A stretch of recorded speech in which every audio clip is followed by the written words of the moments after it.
मन के मंदिरों में भगवान आप ही हो, मेरे तो सुधा सागर भगवान आप ही हो। मेरा मान आप ही हो, सम्मान आप ही हो।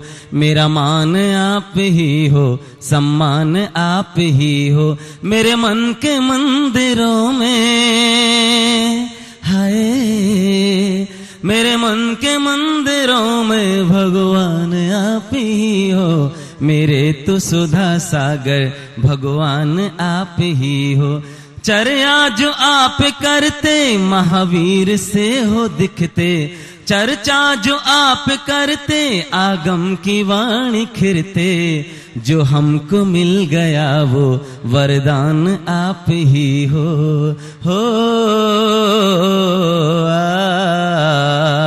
मेरे तो सुधा सागर भगवान आप ही हो।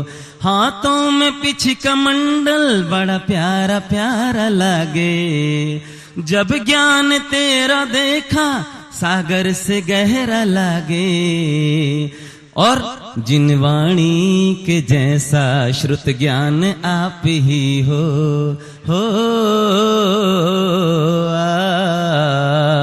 जिन वाणी के जैसा श्रुत ज्ञान आप ही हो। मेरा मान आप ही हो हाय, मेरा मान आप ही हो, सम्मान आप ही हो। मेरे तो सुधा सागर भगवान आप ही हो, मेरे तो सुधा सागर भगवान आप ही हो। मेरे तो सुधा सागर भगवान आप ही हो। मुने मुनि पुंगव सुधा सागर जी महाराज की। आइए, जिन्हें आज महाशांति धारा करने का सौभाग्य मिला, श्री महावीर जैन संस्कार परिवार अशोकनगर, साथ ही दूसरी ओर से महाशांति धारा करने का सौभाग्य मिला देवोदय तीर्थ क्षेत्र कमेटी के अध्यक्ष श्री अनिल अंचल, पूर्व अध्यक्ष ललितपुर जैन समाज को मैं आमंत्रित करूंगा, वह पधारे। साथ ही श्री श्राविका रत्न श्रीमती सुशीला जी पाटनी आरके मार्बल, श्री शीला जी ढोंडिया जयपुर, श्री राजेश जी आनंद डायग्नोस्ट, श्रीमती सोनल राजेश जी आनंद डायग्नोस्ट पधारे और दीप प्रज्वलन चित्रावरण के साथ आज की इस मंगलमयी धर्म सभा को प्रारंभ कराएंगे। हमारे चक्रवर्ती परिवार से चक्रवर्ती जो है राजेश जी, चक्रवर्ती श्री राकेश जी अमरोद, श्री राकेश जी कांसल पधारेंगे। दीप प्रज्वलन में श्री पदम जी पहुंचे और सहभागिता प्रदान करेंगे। मैं निवेदन करूंगा आदरणीय सुशीला भाभी शीला डोंडिया जी से दीप प्रज्वलन में सहभागिता प्रदान करने के लिए हमारे चारों श्रेष्ठियों के साथ पधारेंगी आदरणीय सुशीला भाभी, और हम चलेंगे धर्म सभा की ओर। पूज्यवर की मंगल देशना हम सबको श्रवण करने का सौभाग्य प्राप्त हो रहा है। श्री पदम जी पहुंचे हैं, पहले ही बोले।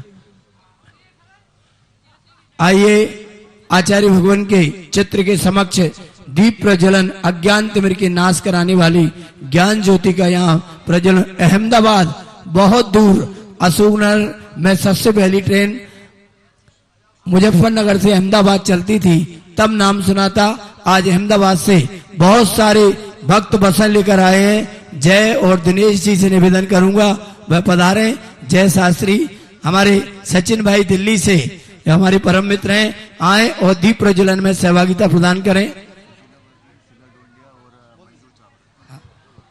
आदरणीय श्राविका रत्न श्री सुशीला जी, श्री भारतवर्षीय दिगंबर जैन महिला महासमिति की राष्ट्रीय अध्यक्ष शीला डोंडिया। आज बहुत सारे स्थानों से दूर दूर से भक्तों का मेला है और हमारे बगैर आमंत्रण पर जो सारे भक्त पधारे हैं उनका अतिरिक्त बहुत बहुत आनंद, अभिनंदन है, स्वागत है, वंदन है। हम मुख्य समारोह भक्ति भाव पूर्वक दोपहर में अग्रवाल पैलेस में करेंगे और आइए आज की है मंगलमयी धर्म सभा प्रारंभ हो। मैं परम पूज्य गुरुदेव से निवेदन करूंगा, दिल्ली से सचिन भाई और आदरणीय भाई साहब पधार कर दीप प्रज्वलन में सहभागिता प्रदान कर रहे हैं। अतिथियों के सत्कार के लिए मैं श्री दिगंबर जैन पंचायत कमेटी के हमारे अध्यक्ष श्री राकेश जी कांसल, हमारे साथी श्री राकेश जी अमरोद, साथ ही श्रावक रत्न पांचों परिवार श्री अशोक जी टिंगुबेल, श्री विनोद जी राजू मेडिकल, श्री मनोज जी भैसरवास, श्री मनोज जी रन्नौद से निवेदन करूंगा श्री विनोद जी मोदी, बाहुबली परिवार और कमेटी स्वागत करें। पूज्य वर्ष से प्रार्थना अपनी मंगल देशना से हमें उपकृत करें। परम पूज्य गुरुदेव।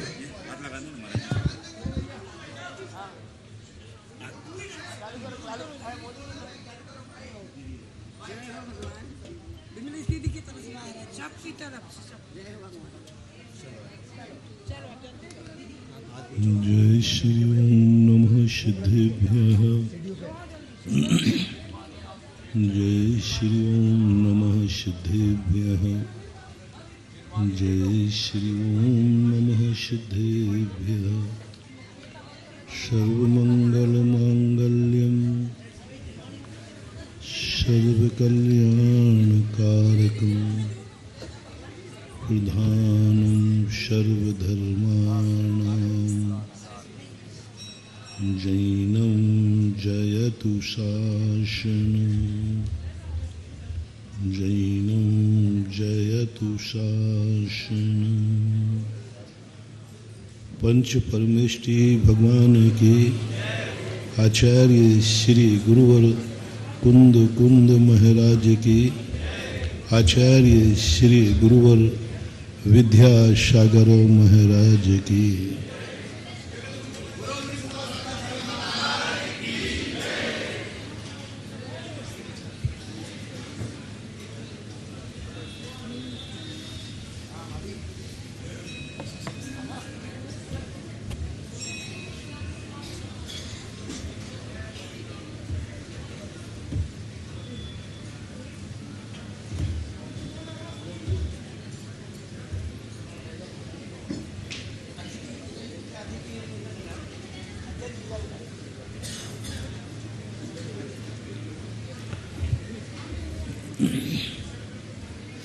दैनिक प्रवचनों की श्रृंखला में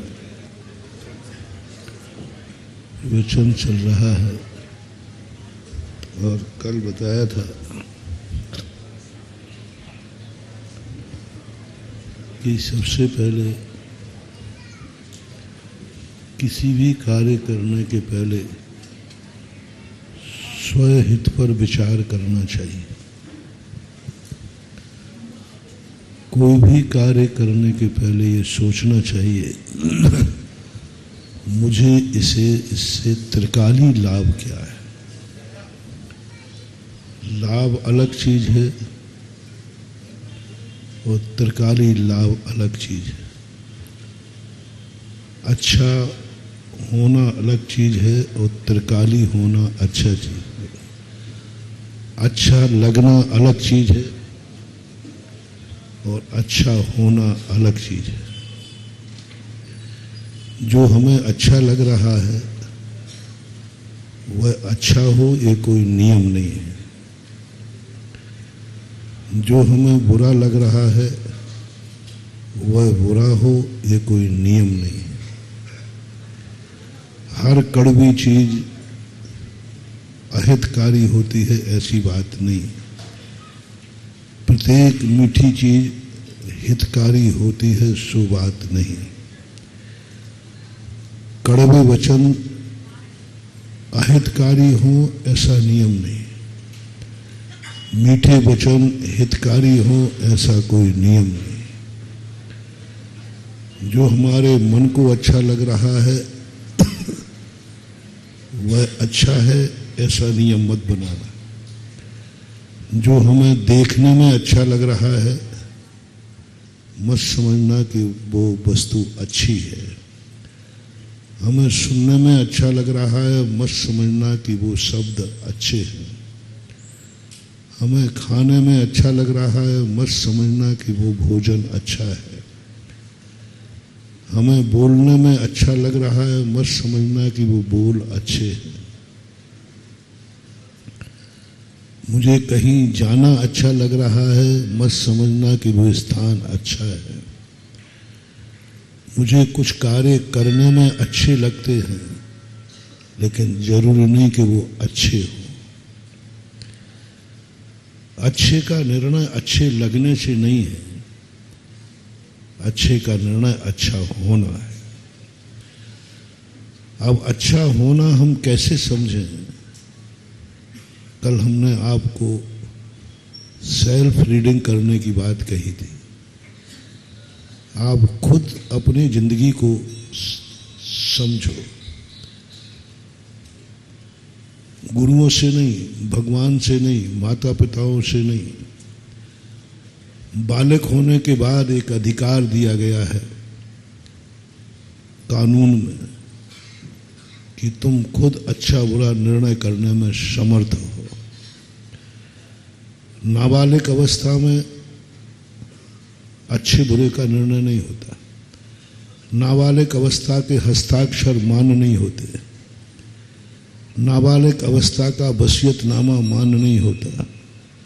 नाबालिग कोई व्यक्ति की रजिस्ट्री कर दे वो मान्य नहीं होता, क्योंकि वो नाबालिग है।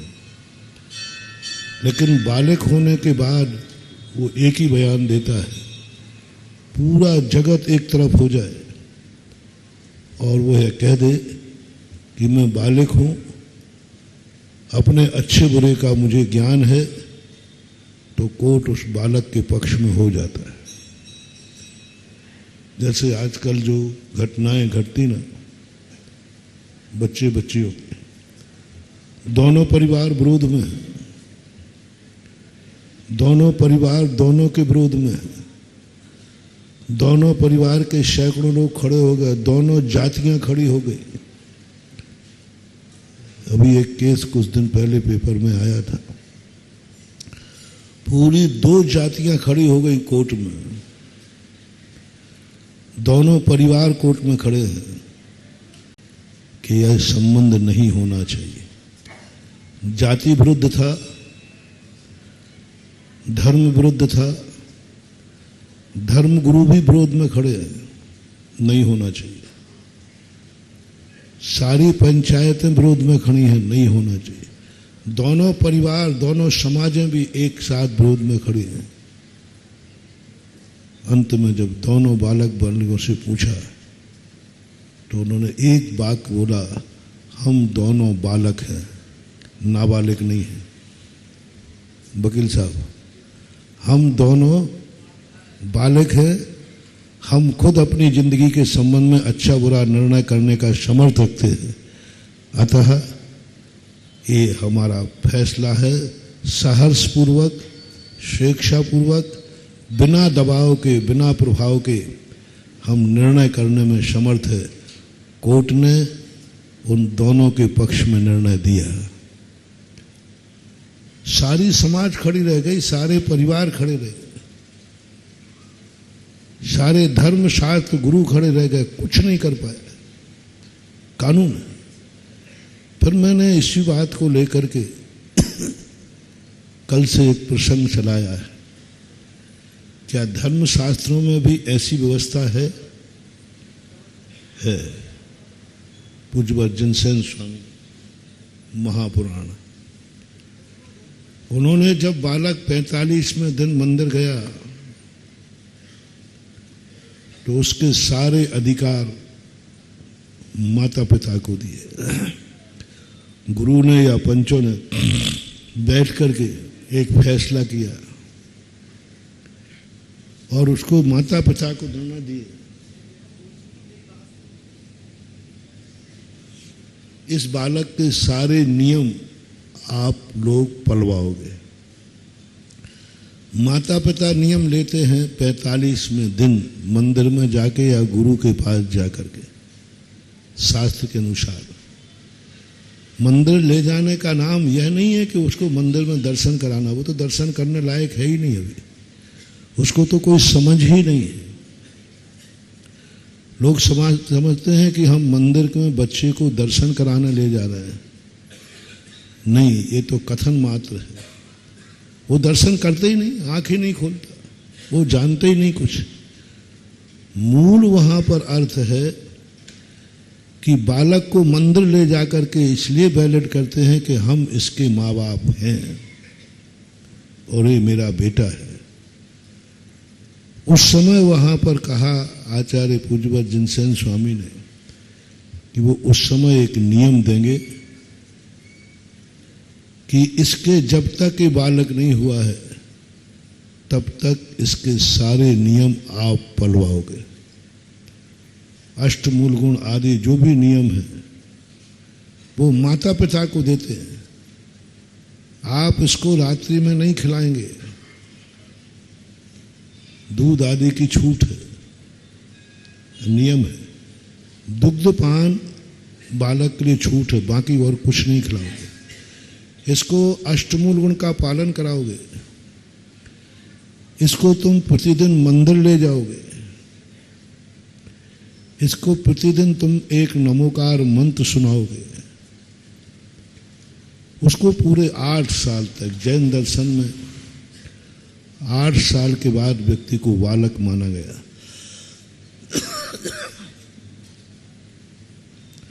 8 साल के बाद जैन दर्शन में व्यक्ति बालक हो जाता है। 8 साल में वो मुनि दीक्षा लेने लायक हो जाता है। 8 साल में केवल ज्ञान प्राप्त करने के लायक हो जाता है।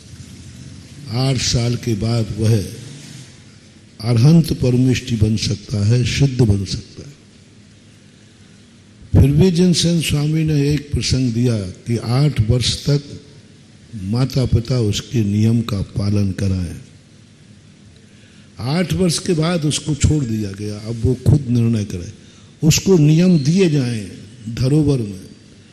8 साल में एक सम्यक्त लाभ नाम की क्रिया दे है। सम्यक्त लाभ का अर्थ है माता पिता मंदिर में जाकर गुरु की साक्षी में उसको नियम सौंपते हैं कि भाई तेरे नियम मेरे पास रखे हुए थे, मैंने नियम दिए थे, 8 साल तक मैंने पालन करवाए, अब ये नियम तुझे पालन करना है क्योंकि तू मेरे बिना बाजार में जाने लगा है। अभी तक तो मेरे बिना तू कहीं जाता नहीं था, अब मेरे बिना तू जाने लगा है, मेरे बिना तू खाने लगा है, मेरे बिना तू देखने लगा है, मेरे बिना तू सुनने लगा है, तू अब मेरी गोदी से उतरकर बाहर अकेला जाने लगा है। इसलिए ये नियम तुझे तेरे थे, मैं तुझे देता हूं। फिर दूसरी बात उन्होंने कही जो कानून की दृष्टि से है, वो 18 साल है। 18 साल तक व्यक्ति नाबालिग की स्थिति में आता है, उसके बाद फिर वो स्वयं सोचता है, फिर माँ बाप का दायित्व खत्म हो जाता है, पूरी जिम्मेवारी तुम्हारी खुद की है। 18 साल के पहले बिगड़ोगे, 8 साल के पहले बालक बिगड़ गया, ये सारा दोष माँ बाप को जाएगा, गार्जियन को जाएगा, पूरा श्रेय उसी को जाएगा। और 18 साल के बाद यदि बिगड़ता है तो उसका श्रेय परिवार को नहीं, वो खुद स्वयं भोगेगा। इसलिए कल मैंने प्रसंग लिया था कि आप लोग सब बालक हैं, स्वयं निर्णय करो। पहले सबसे पहला निर्णय, सम्यक दर्शन होने के पहले गुरु बाद में मिलते हैं देशना लब्धि में। पहले 2 लब्धियां होती हैं जो स्वयं प्रकट होती है, उसमें गुरु नहीं होते। ये फैसला स्वयं को करना पड़ता है कि तुम्हें क्या चीज बुरी लग रही है और क्या चीज तुम्हें अच्छी लग रही है। वो फैसला स्वयं करता है। स्वयं के अंदर से एक आवाज जागती है कि मुझे इस संसार में नहीं रहना है। अंदर से मुझे संसार में नहीं रहना है, फिर कहाँ रहना है ये मुझे पता नहीं। मुझे ये संसार के कार्य नहीं करना है तो फिर क्या करना है मुझे पता नहीं। मुझे ये पुण्य पाप के फलों से मैं ऊब गया हूं, तो क्या ये कम है? नहीं, कम नहीं है, ये मुझे नहीं चाहिए। चक्रवर्ती भी क्यों ना हो, सबसे पहले उसे हेय की अनुभूति होती है, हेय की अनुभूति, उपादेय की नहीं। क्योंकि हेय अनुभव में आया है, हेय परिचित में है, हेय तत्व को अनादिकाल से उस जीव ने किया है, सुना है, देखा है, परिचित है। इसलिए सबसे पहले हेय के संबंध में आपके क्या विचार हैं? क्या आप हेय को जानते हैं? क्या हेय का ज्ञान आपको है? क्या आपके अंदर कुछ थोड़ी बहुत भी क्षमता है जिसको आप पहचानते हो कि ये चीज गलत है? अपना स्वयं का निर्णय करो। कितनी चीजें हैं जो तुम्हारी आत्मा बोलती है कि ये गलत है, तुम खुद फैसला करो। और जो जो चीजों पे गलत है, बस यहीं से जो जो निर्णय मेरी आत्मा ने किया है कि ये गलत है, उससे वो उसी क्षण परहेज कर लेता है। विशुद्धि लब्धि, क्षयोपशम लब्धि। क्षयोपशम लब्धि में वह तुरंत विचार करता है, मैंने जो निर्णय किया कि ये सब है, वो उसी से परहेज कर लेता है, तो उसी समय वो क्षयोपशम लब्धि में प्रवेश कर जाता है। उस समय उसके अंदर एक अपने आप सहज, अब जाना कहाँ है, करना क्या है, वो कहता मुझे कुछ भी पता नहीं है, ये निर्णय हम बाद में करेंगे, पहले तो हम यहां से छुटकारा पाना चाहते हैं। मैं जेल से छूटना चाहते हैं, जाओगे कहां मुझे पता नहीं। ये सब छोड़ के तुम चौराहे पे खड़े हो जाओगे, मुझे पता नहीं, निर्णय बाद में होगा, पहले तो यहां से छूटना है, पहले तो मुझे यह हे तत्व से बरी होना है, फिर बाद में सोचा जाएगा। तो ये निर्णय जो कल मैंने कहा था कि हर व्यक्ति को एक पहले स्वयं का एजेंडा बनाना चाहिए। यदि स्वयं की क्षमता तुम्हारी कुछ भी नहीं है तो तुम्हें कुलहीन माना जाएगा, संस्कारहीन माना जाएगा, तुम सम्यक दर्शन के अधिकारी नहीं हो। कुलहीन व्यक्ति सम्यक दर्शन प्राप्त करेगा, लेकिन उसके लिए बहुत मेहनत करना पड़ती है, बहुत सोचना पड़ता है। उसने कभी सोचा ही नहीं कि मांसाहार भी छोड़ना पड़ेगा, उसने कभी सोचा ही नहीं कि हमें हिंसा भी छोड़ना पड़ेगी। वो बहुत बिरले लोग होते हैं। हम कुलहीनों को सम्यक दर्शन नहीं करा रहे, कुलहीनों को सम्यक दर्शन होता है, जिसको मैंने एक दिन पहले कहा था, जिनका सब कुछ पापमय है, सब पापमय है, कुल पापमय है, मांसाहारी शराबी सब है, परिवार, कुल, माँ बाप, जाति, रिश्तेदार सब एक समान है। ऐसे व्यक्तियों को सदाचार आना थोड़ा कठिन है, क्योंकि उनके कर्म ने उनको दलदल में पटक दिया है, बुरे घर में पैदा कर दिया ना। माँ बाप भी गंदे हैं, परिवार गंदा, सब कुछ पाप के अलावा उस घर में कुछ होता ही नहीं, तो कर्म ने पहले से ही गंदे दलदल में पटक दिया। अब उस बेचारे को वहां से निकलना बहुत कठिन होता है। मैं उनकी बात कर रहा हूं जिनके कर्मों ने दलदल में नहीं पटका है, अच्छे देश में जन्म दिया, अच्छे देश में जन्म दिया, अच्छे देश में भी मध्य प्रदेश में जन्म दिया, मध्य भारत में जन्म दिया। पूरे भारत में भी सर्वश्रेष्ठ यदि कोई क्षेत्र है धार्मिक दृष्टि से तो मध्य भारत। उसका मूल कारण है कि मध्य भारत की जातियों में विवेक है। सबसे ज्यादा शाकाहारी पूरे भारत में कौन से पूरब देश में, पश्चिम देश में, दक्षिण देश में कि मध्य देश में? सबसे ज्यादा शाकाहारी यदि मिलेंगे तो मध्य भारत में मिलेंगे, नियम से सबसे ज्यादा मध्य भारत में मिलेंगे। आज भी सबसे ज्यादा व्यसनों में कमी मध्य भारत में। व्यसन है लेकिन परसेंटेज देखा जाए तो मध्य भारत का कम है। और मध्य भारत में भी तुम्हारा स्थान मध्य प्रदेश है, और मध्य प्रदेश में भी अशोकनगर है। ये मत समझना राजस्थान वाले कि हमारा कोटा, हमारे किशनगढ़ का तो आपने नंबर काट दिया। कटेगा, नंबर कटेगा, क्योंकि आप खुद पूरी जातियों में अशोकनगर का और आप अपने कोटा राजस्थान का देख लीजिए, सबसे कम अंडे के ठेले अशोकनगर में मिलेंगे। मिलेंगे, मैं मना नहीं कर रहा हूं, परसेंटेज में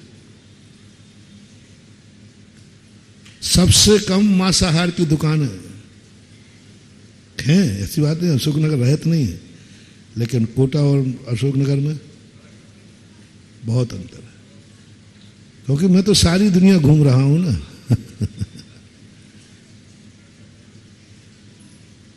तो परसेंटेज में कम है। ऐसे स्थान तुम्हें मिल जाए, उसमें भी अच्छा कुल मिल जाए, अच्छा कुल मिल जाए, अच्छा देश मिला, अच्छा कुल मिला, अच्छी जाति मिली, अच्छे भगवान मिले, अच्छे गुरु मिले, अच्छे संस्कार मिले। इतना सब मिलने के बाद भी तुम्हारे अंदर कोई क्षमता नहीं है स्वयं निर्णय करने की। प्रारंभ में मोक्ष मार्ग में बढ़ने के लिए गुरु प्रेरणा नहीं देते।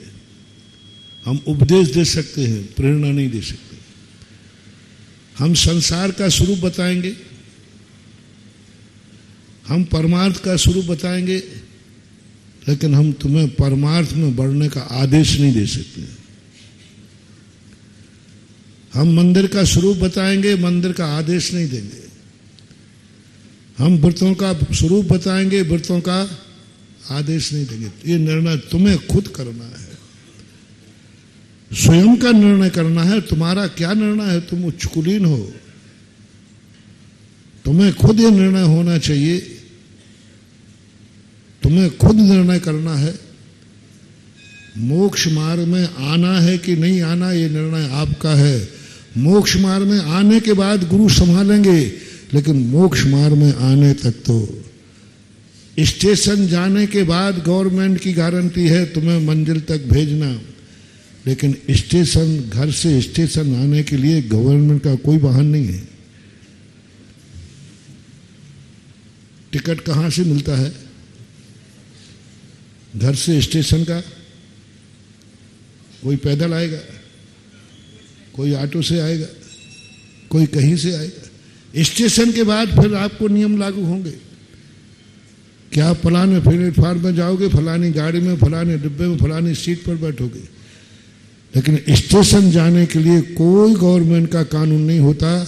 वो आपका तरीका है कि आप कैसे आना चाहते, वो स्वयं सेल्फ है। इसी प्रकार मोक्ष मार्ग में आने का फैसला तुम्हारा स्वयं का है।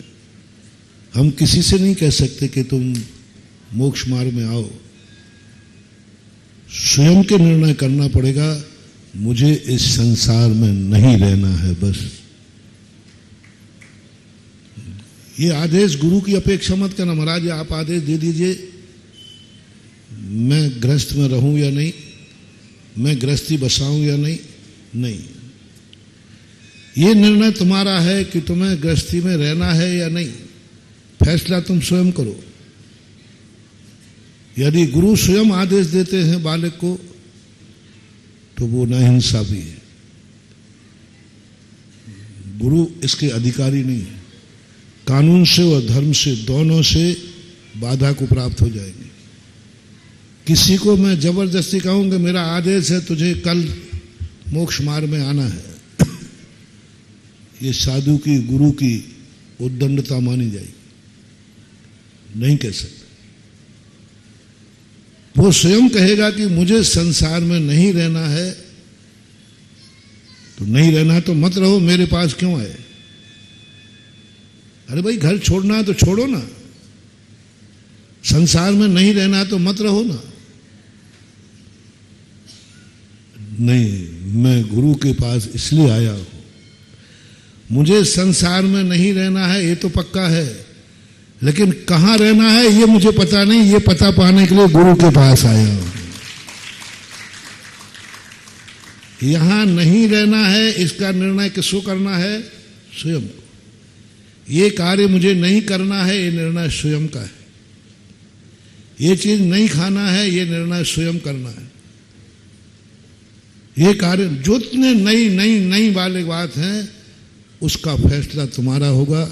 हम उपदेश दे सकते हैं यही का कि ये चीज इतनी नुकसानदायक है, अब मैं नहीं करूंगा।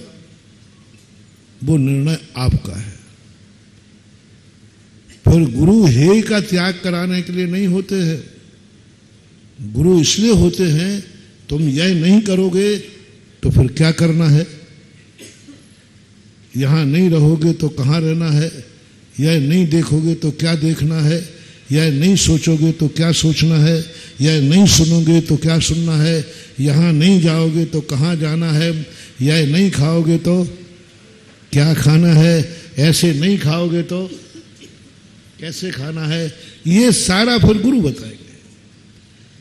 यहां के बाद गुरु की ड्यूटी चालू हो जाती है, उसके पहले की गुरु नहीं, क्योंकि आप बालक हैं। इसलिए आपको खुद बैठ करके निर्णय करना है, पहली लिस्ट बनाना है कि तुम्हारी खुद की दृष्टि में तुम्हारे लिए खुद के लिए गलत क्या है। खुद के लिए, अभी मैंने दूसरे के लिए नहीं कहा, उत्तमा स्वात्म चिंता से तुम्हारे लिए खुद के लिए हानिकारक क्या है। यदि तुम्हें इतनी भी क्षमता नहीं है कि तुम खुद के लिए हानिकारक वस्तु न समझ सको, तो तुम अभी मोक्ष मार्ग में आने लायक नहीं हो। तुम बालक होकर के निर्णय नहीं कर रहे। बालक होकर के निर्णय करने की क्षमता खो बैठे हो। तुम्हें मौका दिया जाएगा, तुम्हें अधिकार है, कानून से अधिकार है। बालक का पद इतना बड़ा हो जाता है कि पूरे जाति और परिवार की गवाही भी, पूरी जाति और परिवार की नामंजूरी भी बालक के सामने कुछ नहीं लगती, क्योंकि वो स्वयं बालक है। बस खत्म। कितना बड़ा अधिकार है तुम्हें बालक होने का। तुम सब बड़े हो गए हो, इतने बड़े हो गए हो कि स्वयं के फैसले स्वयं करो, और फैसला करके तुम आओ, महाराज अब वहां तो मैं नहीं जाऊंगा, वह तो मैं नहीं करूंगा।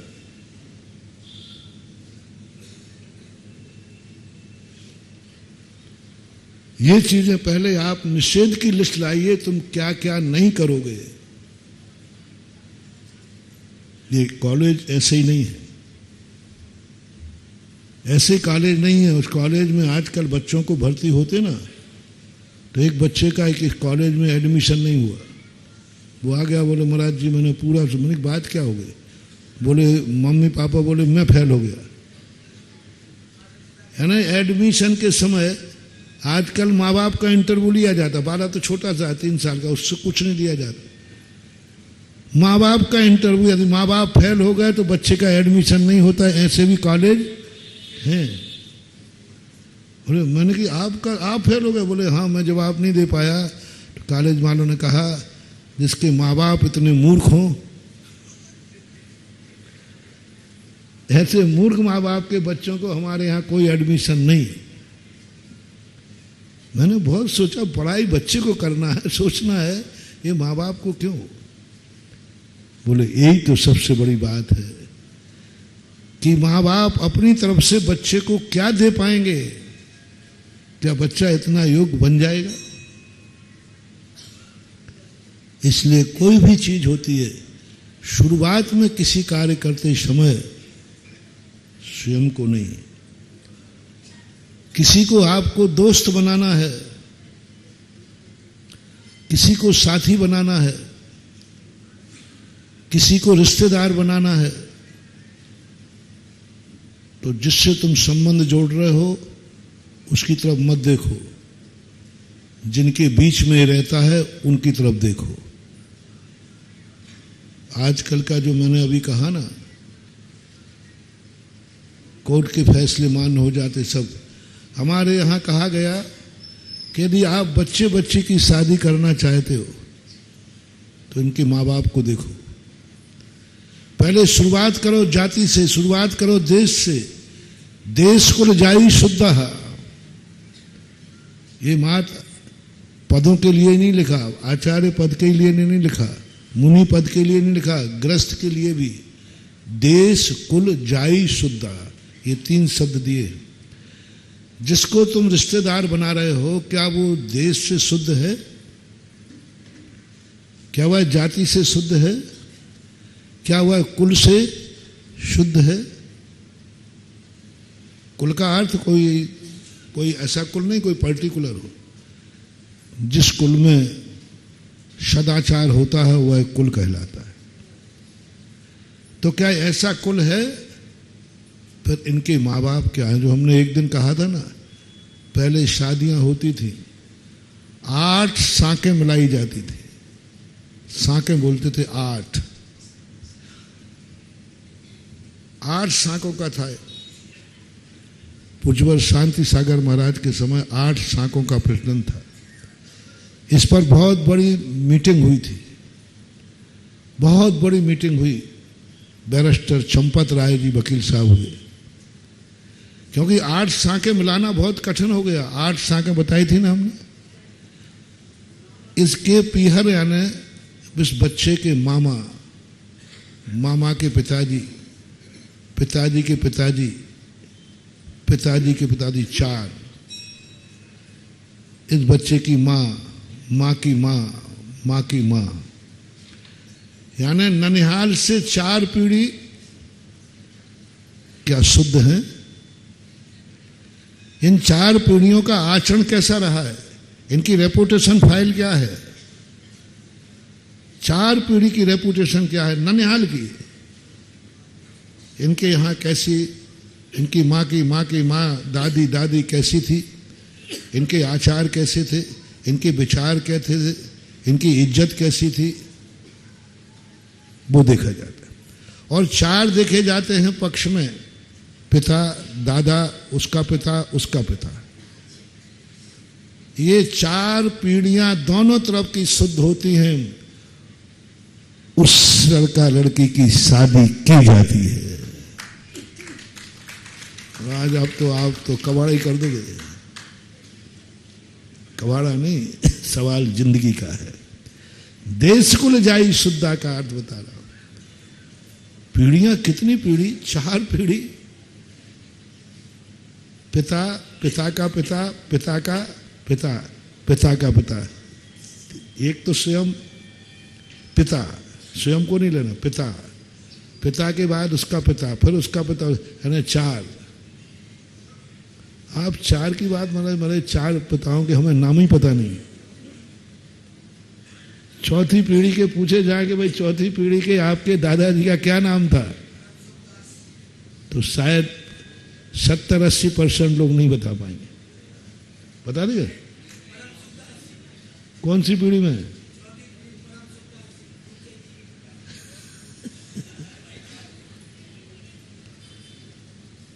क्या है, कोई मजाक समझ रहे हो संबंधों को?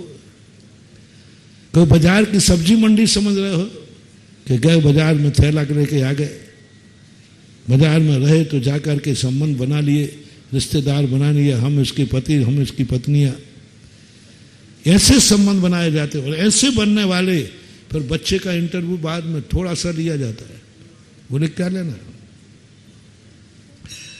जिसकी ननिहाल की 4 पीढ़ी शुद्ध है, जिसकी पीहर मूल घर की 4 पीढ़ी शुद्ध है, उस बच्चे के संबंध में कोई ज्यादा इंटरव्यू नहीं लिया। बस ये देख लो कि हाथ पैर टूटे फूटे तो नहीं है। हाँ, क्योंकि जिसकी 8 साकें शुद्ध हों वो बालक बालिका कभी अशुद्ध हो ही नहीं सकता। उसके आचार विचार के संबंध में पूछने की जरूरत ही नहीं। जितने 8 पीढ़ियां जिन्होंने सामने रख दिया कि इन्होंने कभी स्वप्न में भी कभी इनके घर में इनके परिवार में कोई गलत आचरण नहीं हुआ, कोई गलत व्यवहार नहीं हुए, कोई गलत खान पान नहीं रहा। क्या पूछना बच्चे को। पर फिर बच्चे को मात्र इसलिए देखना है कि वह बुद्धिहीन तो नहीं है, चारित्रहीन नहीं। वो तो निर्णय हो चुका। वो तो निर्णय किससे हो गया? पीढ़ियों से स्कूल में संस्कार ही नहीं है ऐसे। अब देखना है कहीं वो ज्ञानहीन मंद बुद्धि तो नहीं है, क्योंकि मंद बुद्धि से पीढ़ी का कोई संबंध नहीं। अंगहीन तो नहीं है, अंगहीन से पीढ़ी का कोई संबंध नहीं है। विद्रूप तो नहीं है। बस ये देखने का मात्र रहती थी। बच्चे से कुछ नहीं पूछना था कि तुम मंदिर जाते हो कि नहीं। बोले क्या पूछना। जब इसके माँ बाप ने नियम लिया था कि जब तक ये बालक नहीं होगा मैं दर्शन करूंगे नहीं। सुनो माँ बाप हो, माता पिता हो, शादी के पहले हर माँ बाप का ये नियम नहीं लेना है कि हम मंदिर जाते हैं या नहीं जाते। मंदिर जाने का नियम तुम्हारा पहले बाद में हो। बाद पहले तुम्हारा एक नियम होना चाहिए कि आपके घर में 18 साल के पहले के बच्चे मंदिर जाते हैं कि नहीं जाते, ये नियम तुम्हारा होना चाहिए। उनको दर्शन कराना तुम्हारा नियम है। मैंने 2 बता दिए, 8 साल और 18 साल। 8 साल के पहले तक माँ बाप मंदिर जाएं या नहीं जाएं, मैं इसके लिए कोई नियम नहीं दूंगा। तुम किसी दिन नहीं जा पाओ तो कोई बात नहीं, लेकिन तुम्हारा कर्तव्य है कि 8 साल के पहले का बच्चा बच्ची मंदिर गया कि नहीं गया, ये नियम तुम्हारा होना चाहिए। माँ बाप बनने के पहले का नियम है ये कि मैं जब ही रोटी खाऊंगी जब मेरे घर के 8 साल से सभी बच्चे मंदिर का दर्शन करके आएंगे। दर्शन के 8 साल के पहले की बात बता रहा हूं। दर्शन करके आएंगे तो ही मैं भोजन करूंगी। सबसे पूछ लेगा, भले स्वयं मंदिर नहीं गया किसी कारणवश चलेगा, लेकिन दर्शन कराना तुम्हारा नियम है, करना नहीं, कराना। ये पहला दायित्व। तुम रात में खा रहे नहीं खा रहे बात में है, हम बेटे को रात में नहीं खाने देंगे और तुम नहीं खाओगे तो वो भी नहीं खाएगा। वो बिगड़ तो नहीं रहा है, वो कहीं बाजार में गलत तो नहीं खा रहा है, वो गलत संगति में तो नहीं जा रहा है। 8 साल तक की निगरानी तुम्हारी है। 8 साल से 18 साल के बीच में आपका एक नियम होना चाहिए। माता पिता हो, आपको मैं अभिषेक का नियम नहीं दे रहा हूं। आपका नियम हो कि 18 साल के पहले आपका बेटा अभिषेक करने गया कि नहीं गया। बेटा अभिषेक करने नहीं जाएगा, उपवास तुम्हारा होगा। तुम्हारा नियम अभिषेक करने का है या नहीं हम नहीं कह रहे हैं, लेकिन बेटे ने अभिषेक नहीं किया तो आज मेरा उपवास होगा। इंटरव्यू ले रहा हूं वही वाला, ये कोई काला छोटा मोटा नहीं है। बेटे का इंटरव्यू है, बेटे को एडमिशन लेना है और इंटरव्यू किसका हो रहा है? मंदिर बेटे को भेजना है, भूखा किसको मरना है? तो भाई आज मंदिर क्यों भोजन? मंदिर नहीं, मंदिर गया था, अभिषेक नहीं कर, अभिषेक भी किया था, पूजा भी की थी, स्वयं मंदिर हो आया, पूजा हो गया, महाराज को आहार भी दे दिया, फिर रोटी क्यों नहीं खा रहे? बोले आज बेटा अभिषेक को नहीं गया और मेरा नियम है कि जिस दिन बेटा अभिषेक को नहीं जाएगा तो मैं अन्न जल का त्याग करके उपवास करूंगा। अभी तक तुमने यही सुना है कि स्वयं मंदिर नहीं गया उस दिन रोटी मत खाना। बेटा मंदिर नहीं गया तो बाप को रोटी नहीं खाना, मां को रोटी नहीं खाना। ये नियम तुम आज सुन लीजिए पूज्य जिनसेन स्वामी महाराज। बेटा अभिषेक को नहीं गया, तुमने तो अभिषेक करके आ गए। पूजन करके आ गए, फिर भी मैं आज भोजन नहीं करूंगा, क्योंकि बेटा अभिषेक को नहीं गया, मैं पिता हूं।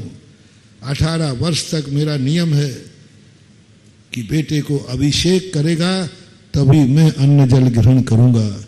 सोचो, यदि घरों में ये नियम लागू हो जाए तो घरों में कौन सा काल आ जाएगा।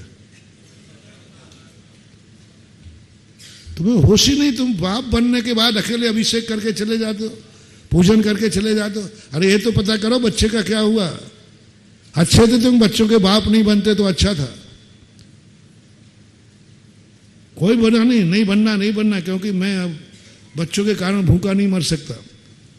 बच्चों के कारण से मैं ऐसे नियम नहीं, इसलिए मैंने बच्चे ही पैदा नहीं किए, चलो फ्री हो जाओ। लेकिन बाप बनने का शौक है, थोड़ा बाप पुराण पढ़ो रे भैया, बाप पुराण। हाँ, हमारे यहाँ सब पुराण लिखे हैं। नाम भले उसका आदि पुराण है, उसमें बाप पुराण भी है, बेटा पुराण, सब पुराण लिखे पूज्यवत जिनसेन स्वामी महाराज, गजब का पुराण। उन्होंने पिता के लिए ये कहा, आपके नियम हैं। वो नहीं गया, आप उपवास कीजिए, आपका कर्तव्य है। अभी वो नाबालिग है, आपका इंटरव्यू लिया जाएगा, आपको पास होना है, आपको पास होना है। बेटे से नहीं पूछा जाएगा, बेटे से नहीं पूछा जाएगा कि तुम मंदिर जाते हो या नहीं, बेटे से नहीं पूछा जाएगा कि तुम अभिषेक करते हो कि नहीं। बाप से पूछा जाएगा, तुम्हारा नियम है कि नहीं कि बेटा अभिषेक करेगा तो भोजन करूंगा। ये बाप का नियम होना चाहिए, बेटे का नहीं, क्योंकि वो नाबालिग है। बालक के नियम माना ही नहीं जाएगा, क्योंकि वो बालक तो तुम हो, पालक तुम हो, तुम्हारा नियम होना चाहिए। तुम गुटखा खाते हो नहीं खाते हो, बेटा तो गुटखा नहीं खाता, बेटा तो अवक्ष नहीं करता है। ये जिम्मेवारी है। 18 साल के बाद तुम्हें बरी किया जाता है। 18 साल के बाद तुम्हारी जिम्मेवारी बड़ी। अब वो मंदिर जावे तो जावे, नहीं जावे तो नहीं जावे। 18 साल शास्त्रों में लिखा है, कानून में है, लेकिन आज की भाषा में जब तक शादी नहीं हुई है तब तक, जब तक शादी नहीं हुई है, माँ बाप का कर्तव्य है कि बेटे के नियम पलवाए और पाले। शादी के बाद माँ फ्री हो गई, पिता फ्री हो गए। अब तुम्हारा पीहर का पूरा कुटुंब फ्री हो गया। अब भला आदमी जावे तो जावे, नहीं जावे तो नहीं जावे। अब तुम्हारा नाम काम नहीं, तुम बिल्कुल फ्री हो। तुम्हें किंचित मात भी दोष नहीं लगना। और ये विश्वास मेरा है कि जिस माँ बाप ने जिस बेटे के प्रति 18 साल तक उसके नियम अपने नियम मान लिए हों, वो कभी गलत हो ही। 18 साल क्या कहलाती, मायना रखता है। 18 साल क्या रखता है, कितना बड़ा मायना है। 18 साल इतनी कठोरता से माँ बाप ने पाला कि वो अभिषेक को नहीं गया, माँ बाप ने उपवास कर लिया। कौन कहता है कि बेटे बिगड़े हैं? सब बदमाशी है आप लोगों की। सब माँ बाप इतने बदमाश हैं, हमने तो बदमाशी पकड़ ली, अब कोई फर्क नहीं पड़ता। कोई माँ बाप आके कहते महाराज जी मेरा बेटा मेरी बिटिया बिगड़ गई, मैं सुनता ही नहीं, मैं सुनता ही नहीं, क्योंकि मैं जानता हूं उनकी कोई गलती नहीं, गलती तो सारी तुम्हारी है। 95% क्या 100% तो नहीं, 99% गारंटी मैं लेता हूं।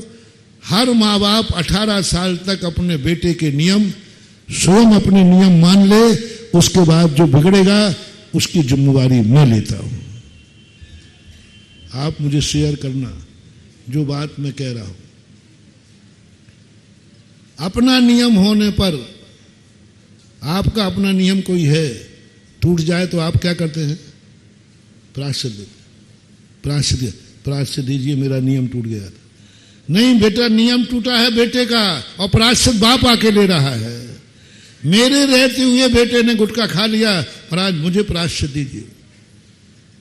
खाया बेटे ने, बेटा नाबालिग है, उसको प्रायश्चित नहीं दिया जाएगा। नाबालिग को कोई सजा नहीं होती, नाबालिग को प्रायश्चित नहीं होता, नाबालिग को फांसी नहीं होती, नाबालिग को आजीवन कारावास नहीं होता। नाबालिग के जेल बहुत अलग होते हैं, जहां बहुत उनको संस्कारित किया जाता है, पढ़ाया जाता है, सब किया जाता है। नाबालिग को आज तक फांसी हुई हो नहीं सकती, कानून नहीं है। नाबालिग ने नियम तोड़ दिया, गुटखा खा लिया, उसका कोई प्रायश्चित नहीं दिया जाएगा उस बालक को। प्रायश्चित आपको लेना पड़ेगा। महाराज मेरे बेटे ने, कई बार आप लोग आते ना, महाराज जी प्रायश्चित दीजिए, मेरे बच्चे ने मंदिर में लघु शंका कर ली। अरे बच्चे ने किया, तुम क्यों ले रहे हो? ऐसा होता है कि नहीं? लघु शंका किसने की थी? प्रायश्चित कौन ले रहा है?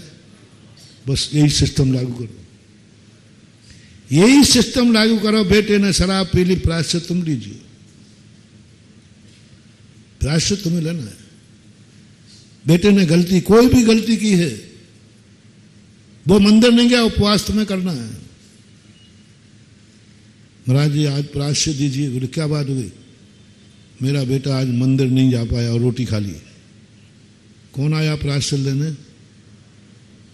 मम्मी पापा आए, उन्होंने तो किया था अभिषेक पूजन, लेकिन प्रायश्चित लेने आए। महाराज जी आज प्रायश्चित दीजिए, मेरे बेटे ने भगवान के अभिषेक पूजन किए बिना, भगवान के दर्शन किए बिना रोटी खा ली, क्योंकि अभी वो नाबालिग है।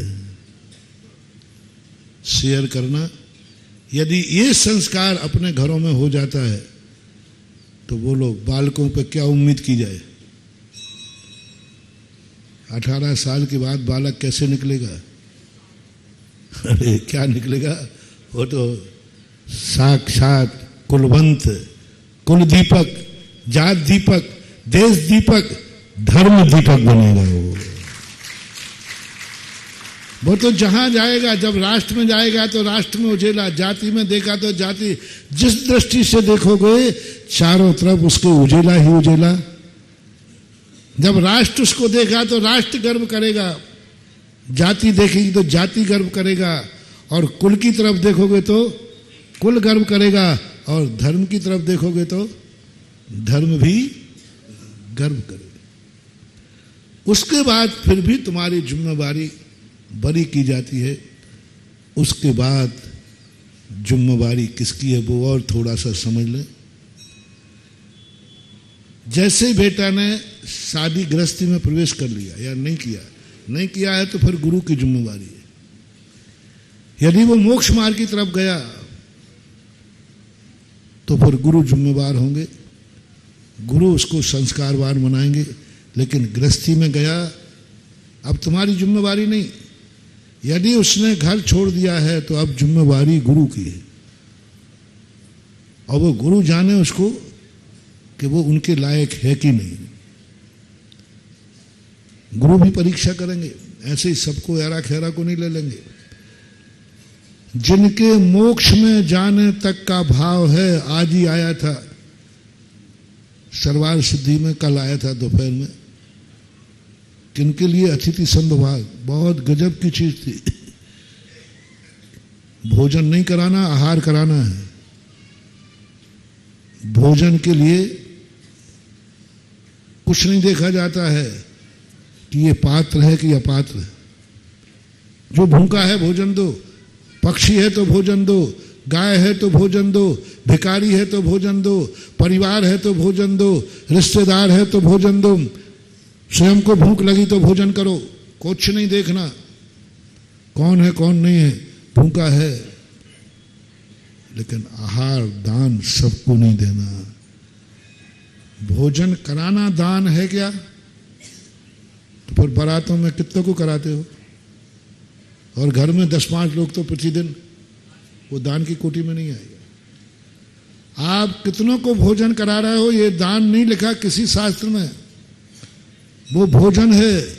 कल इतनी गजब की बात पूज्यवर पूज्यपाद स्वामी ने सरवार सिद्धि में कही, किसको आहार देना है? कौन है अतिथि? कौन है अतिथि? किसके संतशाला में रोकना है, किसको संतशाला बनाना है, किसको औषधि दान देना है। औषधि नहीं, औषधि तो सभी डॉक्टरों में मिलती है, मेडिकल में मिलती है। राजेश बाबू, औषधि की बात नहीं कर रहा हूं। औषधि तुम किन किन को देते हो हमें सब मालूम है। कोई तुम्हारी जांच कराने आए तो पूछते हो कि भैया पहले छना पानी पीते हो कि नहीं? अरे यही नहीं पूछते हो कि शराब पीता है कि? अधिकार क्षेत्र है ही नहीं। तुम्हारा काम है जांच को आया है तो जांच, इसलिए औषधि दान नहीं कहलाएगा। ये सहयोग हो सकता है। जहां पर देने वाला व्यक्ति पात्र को नहीं पूछता है, पात्र से मतलब नहीं होता है, वो सहयोग हो सकता है, व्यापार हो सकता है। व्यापार में जात पात नहीं पूछी जाती। तुम्हारे यहाँ किराने की दुकान है तो क्या तुम पूछोगे कि मसाला काय के लिए ले जा रहे हो? नहीं पूछ, अधिकार भी नहीं है। मजदूरों को मजदूरी देते समय पूछोगे मेरे पैसे का तुम बताओ क्या करोगे मजदूर?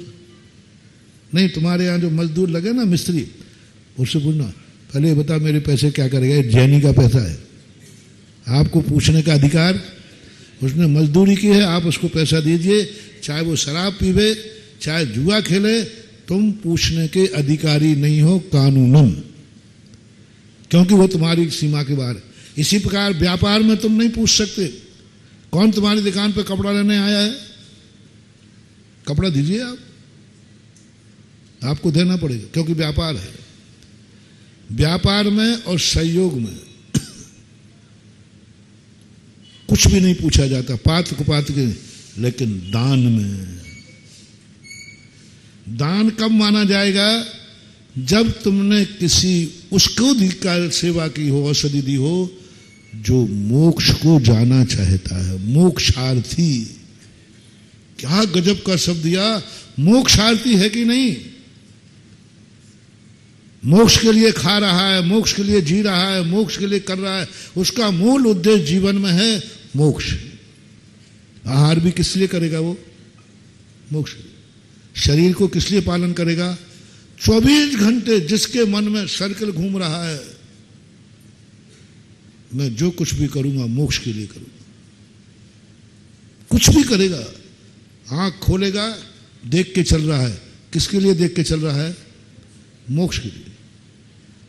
क्योंकि अहिंसा धर्म है, मोक्ष अहिंसा से मिलता है। और अहिंसा हम देख के चलेंगे तो अहिंसा पलेगी, अहिंसा पलेगी तो मुझे मोक्ष मिलेगा। देख के चल रहा है मोक्ष, सुन क्या रहा है? मोक्ष के लिए, परमार्थ की बात। बोल क्या रहा है? मोक्ष की बात। चल कहां रहा है? मोक्ष के लिए। कर क्या रहा है? 24 घंटे हर क्रिया में उठते बैठते, सो भी क्यों रहा है? निद्रा क्यों ले रहा है? ओह गजब, निद्रा क्यों ले रहा है? मोक्ष के लिए। महाराज जी निद्रा मोक्ष के लिए? हाँ, निद्रा नहीं लेगा तो सुबह की सामायिक। क्यों भाई, क्या बात है? यदि रात में नहीं सोएगा तो बोलो सामायिक बिगड़ेगी कि नहीं? सामायिक बिगड़ेगी। और ज्यादा बिगड़ गई तो गर्मी चढ़ती है कि नहीं? नींद खराब हो जाए तो अब देखो वो सोया भी है मोक्ष के लिए, सामायिक के लिए, तत्व चिंतन के लिए। गर्मी बढ़ जाएगी, विक्षिप्त हो जाऊंगा, सोचने की क्षमता खत्म। सोते समय सोने का लक्ष्य उसका मोक्ष है। खाने का लक्ष्य क्यों लिया? खाने के लिए जा रहा, भोजन के लिए नहीं किया तो रत्नत्रय खत्म हो जाएगा शरीर। औषधि ली मोक्ष के लिए, क्यों ठीक होना चाहते आप? धर्म के लिए। ऐसा वर्तुल जैसे एक गृहस्थ के लिए 24 घंटे धन दिखता है। एक व्यापारी होता ना तो 24 घंटे किस पे दृष्टि रहती है? कैसे धन कमाऊं, कैसे धन कमाऊं। 24 घंटे हमेशा हमेशा धन की दृष्टि रहती है। बेटा भी है तो उसके बाप पे दृष्टि नहीं, बाप के धन पर दृष्टि रहती है। हाँ वो धन की दृष्टि रखता है। ऐसे ही साधु को कौन है अतिथि, क्या मजाक समझ रखा है? आहार दान देना ये साधारण नहीं है रे महानुभाव। कल पूजपाल स्वामी ने आंखें ऐसी खोल दी, किसके लिए? कौन है अतिथि? जो कुछ भी करता है मोक्ष के लिए। यदि मैं ये नहीं करूंगा तो मन प्रशस्त नहीं रहेगा, मन टेंशन में रहेगा, मन बदरूप हो जाएगा। इसलिए उसकी शांति के लिए, जिससे मेरा धर्म ध्यान अच्छा पल जाए, औषधिवत, औषधि के समान हर चीज को ग्रहण करता है, भोजन के समान नहीं। औषधि छोड़ना नहीं है। यदि मैं औषधि नहीं खाऊंगा तो विकृत हो जाऊंगा। इसलिए औषधि और औषधि खाते समय क्या भाव रहता है? खा तो रहा है, लेकिन कब? ये भाव होता है, सम्यक दृष्टि का भाव। पूज्यवर कुंदकुंज स्वामी ने कहा, संसार के कार्य करता है लेकिन वो औषधि के समान करता है। दृष्टि में मोक्ष है, नहीं ये छोड़ना है, ये गलत है, ये सब ठीक नहीं है, मुझे मोक्ष जाना है, मुझे संसार में नहीं रहना है। बस घर मकान सब है, चक्र रत्न है, 84 खंड का मकान है, मकान में रहता है, लेकिन दृष्टि किस पे है? मुझे मोक्ष जाना है। भरतेश वैभव कवि रत्नाकर ने, चक्रवर्ती मकान में रह रहा है, 84 खंड के मकान में, लेकिन वो मकान में रहते हुए भी दृष्टि क्या है? अब तो तुम्हारा मकान अच्छा बन गया ना? नहीं, मुझे ये तो मजबूरी है, ये तो रेस्ट हाउस है, मेरा मंजिल तो मोक्ष महल है। घर में रहते हुए भी मोक्ष, घर में रहते हुए भी मोक्ष। परिवार के साथ रहता है, दृष्टि है, मैं रह रहा हूं, मजबूरी है, व्यवहारिकता है, फिर कहां रहना चाहते हो? पंच परमेष्टि के साथ में। पंच परमेष्टि के साथ मेरा वास है, उन्हीं के साथ मुझे रहना है। इस गृहस्थी में तो मैं रह रहा हूं, व्यापार कर रहा है, करना है, करूंगा, लेकिन मेरा स्वभाव तो, दृष्टि तो है कि मैं वृत्ति कब बनूं। वृत्ति बनने का बना नहीं है, लेकिन दृष्टि में आ गया तो वह मोक्षार्थी हो गया। इसलिए दान कौन? मोक्षार्थी, जो निरंतर मोक्ष की इच्छा करता है, वो आहार दान दिया जाता है।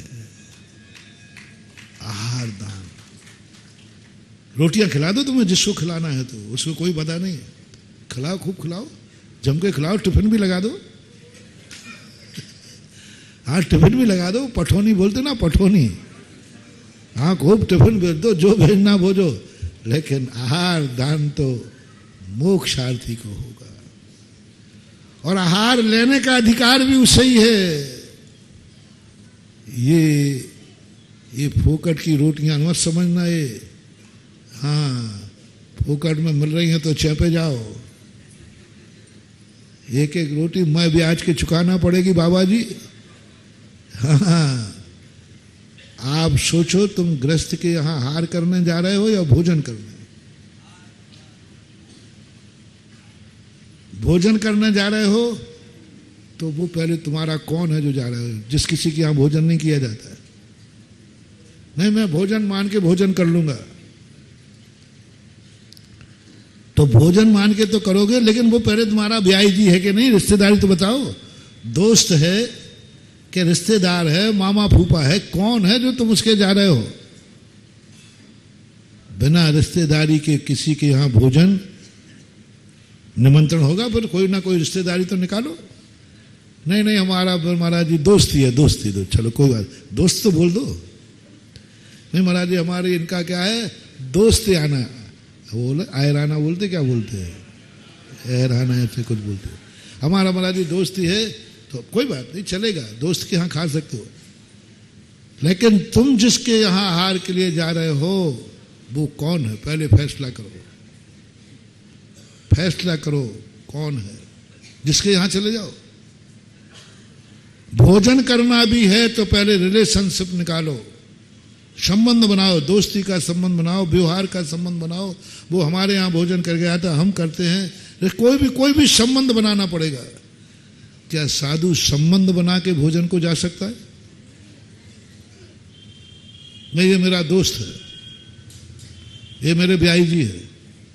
घर में भी जाएगा तो घर मान के जाएगा कि श्रावक मान के? रिश्तेदार के जाएगा तो रिश्तेदार मान के कि श्रावक मान के? दोस्त के भी जाएगा श्रावक मान के कि दोस्त मान के? श्रावक मान के जाएगा। दोस्त भी कहाँ, घर का थोड़ी त्याग, श्रावक पना थोड़ी चला जाएगा। लेकिन उसकी दृष्टि में क्या रहेगा? ये श्रावक है और अपना घर है, अपना रिश्तेदार है, अपना दोस्त है, ये नहीं, एक श्रावक है, चला जाएगा। महावीर स्वामी चंदना के चले गए, मौसी के यहां नहीं गए थे।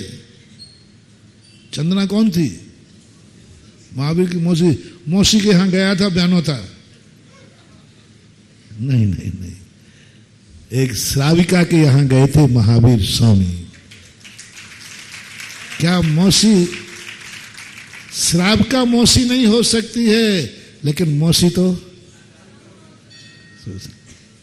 श्राविका मौसी नहीं हो सकती, लेकिन मौसी तो श्राविका होती। श्राविका के जाओ ना, मानो क्या है। इसलिए वहां बहुत बड़ा संदेश दोनों को दिया। कौन व्यक्ति किसी के यहां भोजन के लिए जा सकता है? श्रावक मान के अपनी आत्मा से पूछो, क्या तुम्हारा मोक्ष प्रयोजन है? क्या तुम्हारा मोक्ष लक्ष्य है? तुम मोक्ष जा रहे हो या नहीं जा रहे हो? तुम्हारी दृष्टि में मोक्ष है कि नहीं? मोक्ष की दृष्टि बनना चाहिए। औषधि भी तुम ले रहे हो, औषधि सहयोग में ले रहे हो कि दान में ले रहे हो? औषधि दान, क्या तुम्हारी मोक्ष की इच्छा है? क्या तुम सामायिक के लिए स्वस्थ होना चाहते हो? क्या मुनि धर्म पालन करने के लिए स्वस्थ होना चाहते हो? आप स्वस्थ क्यों होना चाहते हो? औषधि दान देने कोई आ गया, महाराज औषधि ले लीजिए। क्यों ले रहे हो आप औषधि? नहीं ले सकते आप तो क्या मर जाऊं? हाँ मर जाओ। औषधि दान जब बनेगी जब साधु को है कि मैं स्वस्थ क्यों होना चाहता हूं। सुनो रे औषधि करने वालों, आहार करने वाले, पहले तो स्टेज वाले सुने, हम भी हैं। पहले हम अपनी स्टेज को मैं खुद अपने लिए सुनाई देता हूं। पहले तुम आहार लेने जा रहे हो, किस लिए आहार ले रहे हो? दृष्टि क्या है तुम्हारी? तेजठम, बलठम, आयुयठम, मूलाचार नहीं, रत्नत्रय पालनार्थम,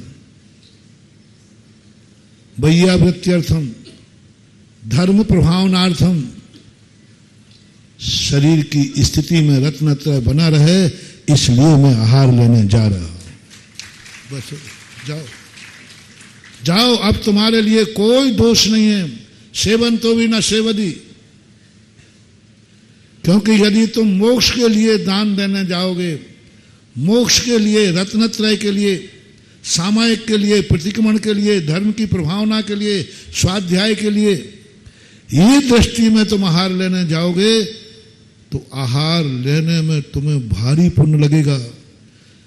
क्योंकि ऐसी भावना से जिसके यहां तुम आहार लोगे तो वो देगा तो कम, उसको मिलेगा ज्यादा। तो तुम कहां?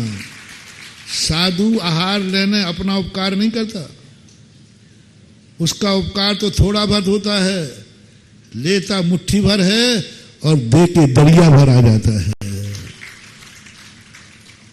बेटा ध्यान रखना, अभी तो मैंने कह दिया कि यदि मेरा मोक्ष का प्रयोजन नहीं है तो ये रोटियां मेरे लिए कर्ज बनेगी।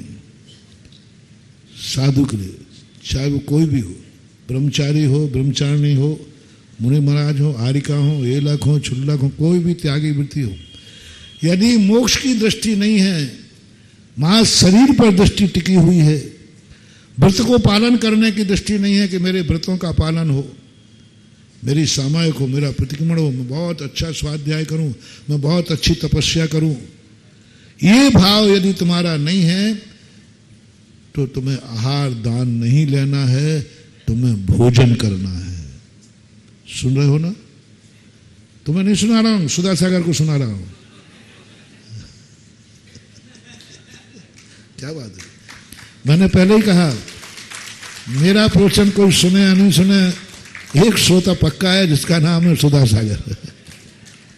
मैं अपना प्रवचन खुद सुनता हूं, क्योंकि प्रवचन में ऐसी ऐसी बातें आ जाती हैं जो मैं बैठे बैठे कमरे में सोचना चाहूं तो भी नहीं। और जब से प्रवचन को मैंने स्वाध्याय सुना है, उमा स्वामी महाराज ने कहा कि उपदेश भी स्वाध्याय है, दूसरों के लिए ही नहीं होता, स्वाध्याय स्वयं के लिए होता है। तब से यदि ये दृष्टि तुम्हारी नहीं है तो आप जा सकते हो भोजन के लिए, भोजन करके आ जाइए। और भोजन हर किसी के नहीं करना, पहले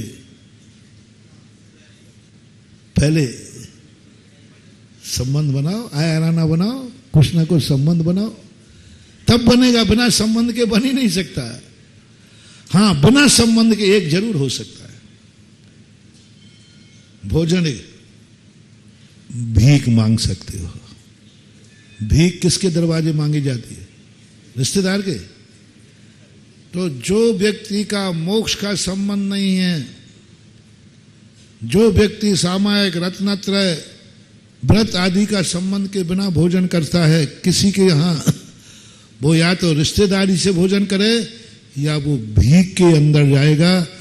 वो भीख किसी से भी ली जा सकती है।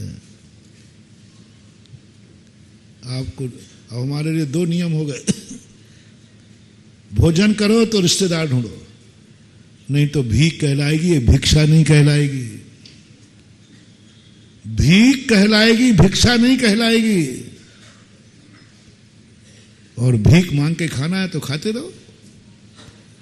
अब भिक्षा की बात है, बस कुछ नहीं करना, इतना ही जोड़ना है, मैं जो कुछ भी कर रहा हूं, मैं आहार भी लूंगा, एक अंजलि पानी भी पीऊंगा, एक अंजलि पानी भी ले रहा हूं तो इसलिए ले रहा हूं कि जिससे मेरा रत्नत्रय प्रशस्त पहुंच जाए।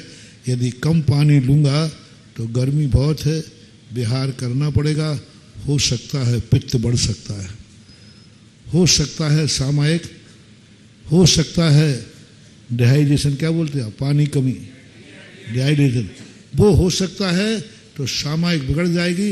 इसलिए मेरा मन है कि एक चुल्लू और ले लूं। समझना, पानी ले रहे थे, गर्मी के दिनों में होता है अक्सर कर, पेट करा भर, फिर एक चुल्लू तो तुम लोग जब पानी पीते हो ना उपवास के बाद,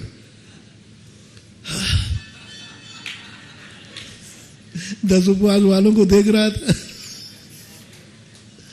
हमारे यहाँ ब्रह्मचारी ने के 1 चम्मच 2 चम्मच, तो कहता रुको तो सही, थोड़ा सा, यानी पेट में जब 2 चम्मच में मना कर दिया तो उठ जाओ, नहीं नहीं थोड़ा महाराज एडजस्ट होने दो। साधु जबरदस्ती पानी लेगा, रुक के पानी लेगा, पर दृष्टि में क्या रखा कि यदि कम पानी रहा तो रात में नुकसान, सामायिक बिगड़ सकती है, और सामायिक बिगड़ गई तो फिर वो सेठ जी जैसे मेढक बनना पड़ेगा। इसलिए थोड़ा 10 मिनट रुकता हूं, बीच में थोड़ी सौंफ आदि ले करके वो पानी साता से पीता है। लेकिन दृष्टि क्या है उसकी? एक चुल्लू पानी भी लेवे तो दृष्टि रत्नत्रय की होना चाहिए कि पानी लूंगा तो सामायिक अच्छी हो जाएगी, स्वाध्याय अच्छा हो जाएगा, बोध प्रवचन अच्छा हो जाएगा, मैं कुछ अच्छी तरह से सब प्रतिक्रमण बोल सकूंगा, इसलिए मैं पानी ले रहा हूं। पानी में औषधि भी यही, क्यों दवाई करा रहे हो आप? क्यों दवाई करा रहे हो? हमारा डॉक्टर साहब मिले और फोकट में हो रहा था तो सोचा करा लो, नहीं करा सकते हो दवाई आप, दवाई कराओ, वो दान की कोटि में नहीं आएगा, दान की कोटि में नहीं। उसके लिए तो आपको मैं दवाई इसलिए कराना चाहता हूं क्योंकि मैं व्रतों का पालन करना चाहता हूँ, मैं मोक्ष मार्ग में आगे बढ़ना चाहता हूँ, मेरा रत्नत्रय पल जाए, मेरी सामायिक अच्छी हो जाए, मेरा बिहार अच्छा हो जाए, और बस इसके कारण तो वो तुम ले सकते हो, दान आ गया। इसी प्रकार आश्रय आवास दान क्यों ले रहे हो आप? आवास दान इसमें हमें सामायिक करेंगे, हम सामायिक करेंगे, स्वाध्याय करेंगे, व्रत पढ़ेंगे, मोक्ष जाना है, उनको आप दीजिए, आप भी यही सोच के दीजिए। इसलिए मैं बार बार कहता हूं, साधु को भूखा मान के आहार मत देना, नहीं तो बेटा तुम्हारी नैया ऐसी डूबेगी। एक साधु को भिखारी बनाने का पाप बताओ कितना है।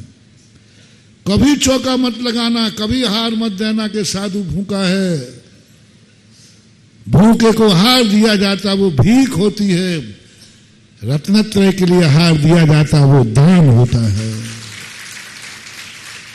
अब तुम्हारी दृष्टि बता रहा हूं, तुम्हारे मन में आहार दान देते देते एक एक लोटा पानी दे रहे हो, थोड़ी सी और ठंडाई दे रहे हो, कुछ दे रहे हो, उसमें होना चाहिए महाराज थोड़ा और ले लो, गर्मी बहुत पड़ रही है, मेरा मन है कि आपकी बहुत अच्छी सामायिक हो, मेरा मन है कि आप गला तर रहेगा तो मेरा 10 मिनट प्रवचन थोड़े और ज्यादा मिल जाएंगे। दृष्टि देखना, प्रवचन पे चली गई उसकी, दे रहा है पानी और दृष्टि में क्या आ गया? प्रवचन। दृष्टि में क्या आ गया? विहार। रत्नत्र 24 आहार देते समय तुम्हें जिसको भी कराना है, बस तुम भी मोक्ष की दृष्टि रखना। ये मोक्ष मार्गी है, मोक्षार्थी है, मोक्ष की इच्छा रख रहा है, इसलिए फिर वो भोजन नहीं है, फिर क्या हो गया? वो आहार। फिर वो औषधि नहीं है, फिर क्या हो गया? वो औषधि दान। फिर वो मकान नहीं है, वो क्या हो गया? संत शाला। धर्मशाला में भी किनको रोकना है? जो मंदिर के लिए आया। क्यों आए हो मंदिर के लिए? बोले भाई मेरा मन भी है कि एक दिन मैं भी भगवान बनूं, लेकिन अभी तो हिम्मत नहीं है। बोले भाव तो है कि नहीं? भाव है। आप धर्मशाला में ठहरा दीजिए, वो आवास दान में आएगा, क्योंकि वह मोक्ष के जाने का भाव कर रहा है। नहीं, मेरा मोक्ष जाने का भाव है, लेकिन अभी नहीं बन पाऊं, मेरी ताकत नहीं है, मैं संग गृहस्थी में उलझा हूं, शरीर की परिस्थितियां हैं, लेकिन जाना तो मुझे मोक्ष।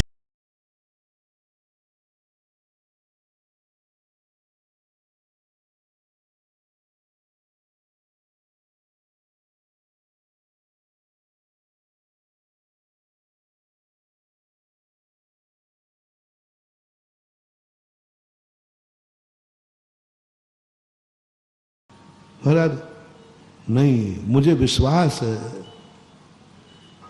मुझे विश्वास है गुरु मेरे साथ है, और जैसे मैं उसका नाम लूंगा मेरा काम हो जाएगा। ऐसा होता है कि नहीं है? होता है। विश्वास। अब तुम्हारे नियम पे आ जाओ, कौन सा धर्म है जिस पर तुम्हें विश्वास है? मेरे पास धर्म है, मेरे पास नियम है। मुझे अच्छा लग रहा है इसलिए अच्छा है, ऐसा फैसला मत करना। तुम्हारा ये अच्छा है और अच्छा होगा, इसके लिए आपको त्रिकाली विचार करना पड़ेगा। दूसरा मोटिवेशन दे रहा हूं, त्रिकाली विचार।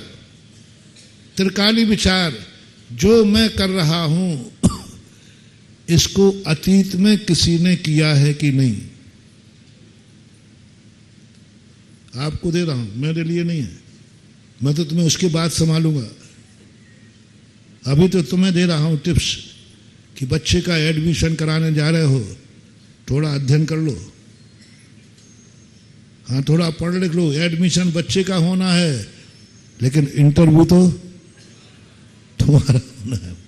इसी प्रकार मैं तुम्हें कुछ सिखा रहा हूं, कल के दिन तुम मोक्ष मार्ग में आओगे, इंटरव्यू फेल हो जाओगे तो कहीं के नहीं रहोगे। इतना सीख लो, तुम्हारे पहले जो तुम करने जा रहे हो, जो भी तुम कर रहे हो, मैं किसी के लिए नहीं रोक रहा हूं, जो भी तुम कर रहे हो वह कार्य तुम्हारे से पहले किसी ने किया है क्या? जो भी हो, डांका डाल रहे हो, शराब पी रहे हो, जो भी है, तुम्हारे पहले किसी ने किया है क्या, बस उसका पूरा भाई बेटा इकट्ठा करो, उसका क्या हुआ। कॉमर्स में एक व्यापार की नीति पढ़ाई जाती है कि तुम्हें कुछ भी मालूम नहीं है, ये धंधा तुम्हारे पहले किसी ने किया है, उसके क्या हाल है।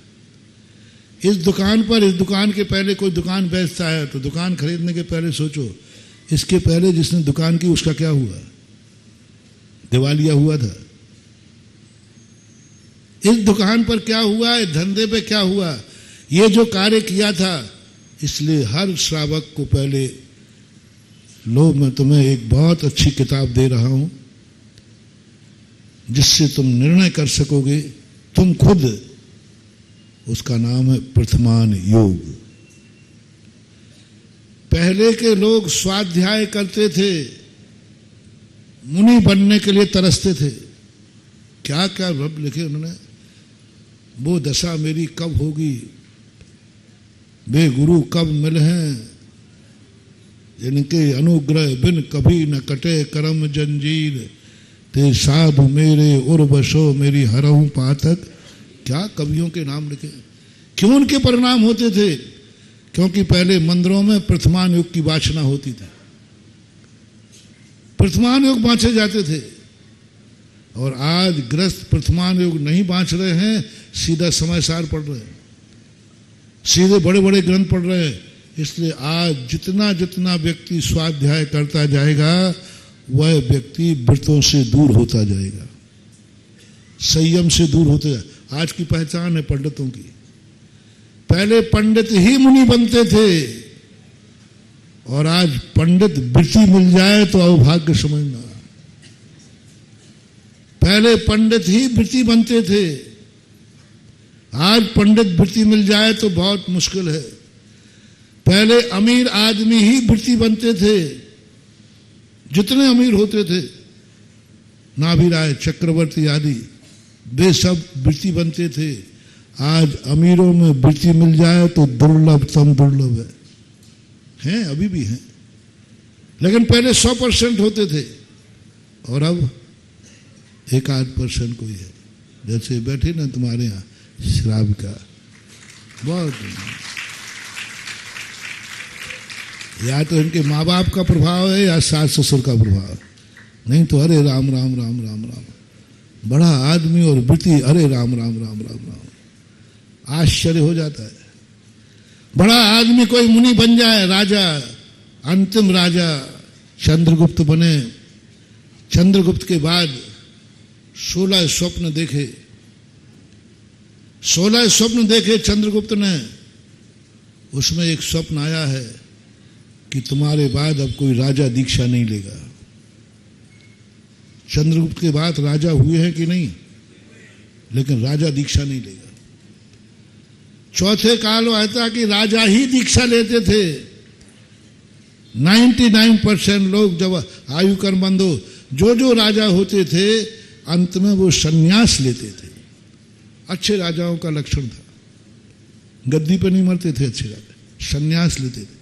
चंद्रगुप्त के बाद 16 स्वप्न में आया, आज के बाद कोई सम्राट कोई राजा दीक्षा नहीं लेगा।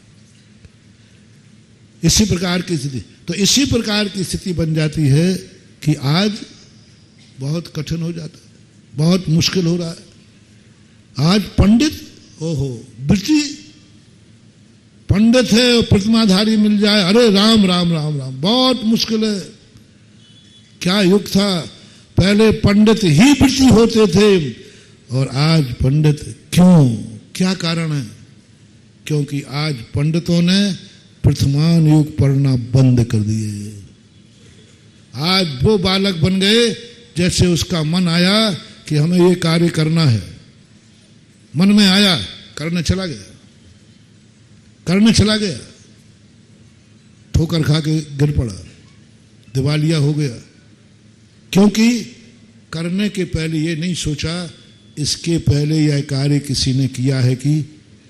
अब सारे विद्वानों से मेरा कहना है, सारे जगत से मेरा कहना है, अब सभी विद्वान प्रथमान योग पढ़ना शुरू कर दें, नियम से इनके व्रत लेने के भाव हो जाए।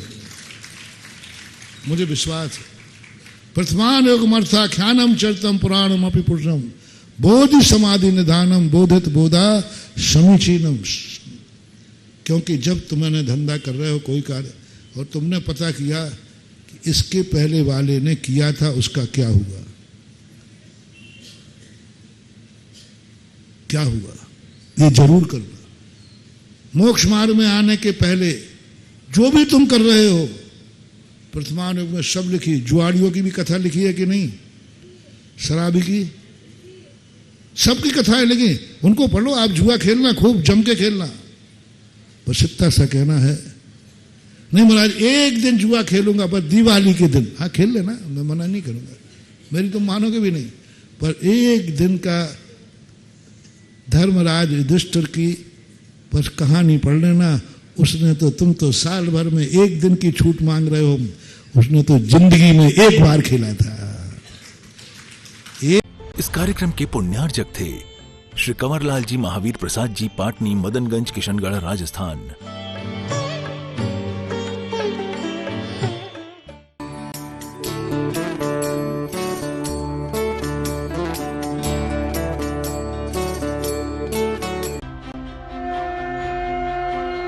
आप देख रहे हैं आदिनाथ टीवी चैनल, अनादि से अनंत की